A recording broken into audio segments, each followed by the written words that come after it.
going to cover inverse functions, and in particular we are looking at finding the value of f inverse given that x is equal to -2. You can see over here you've got inverse notation to the power of -1.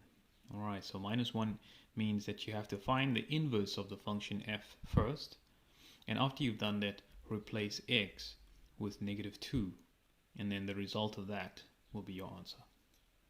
So we're given in this question f of x is equal to x plus 2. Whenever we find an inverse function, the one thing we must remember is we have to follow the steps. And the steps are basically that, number one, we got to swap x and y. So we swap x and y first. Now remember, f of x is the same as y. So this over here will become y equals x plus 2 divided by 3.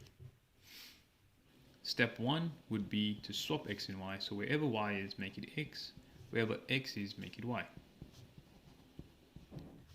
Once you've completed step 1, you then move on to step 2.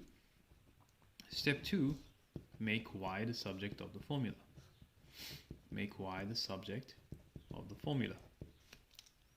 And to do that, we have to basically use laws of equations, change size, change signs. In this case, I would multiply both sides by 3.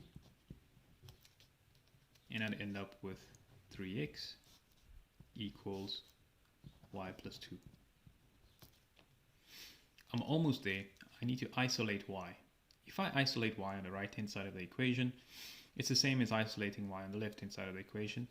And because I have a positive y, all I'm going to do is move the 2 over the equal sign, and it's going to become -2. Change sides, change signs. And I can rewrite this the other way. Y equals 3x minus 2, and that is now my inverse function. We can also rewrite this using function notation as f inverse of x equals 3x minus 2, because this is now the inverse of that. But the question asks us to find f inverse at -2. So in this case, we would take that x value over there and we'd change it, and we'd substitute whatever's inside there for x.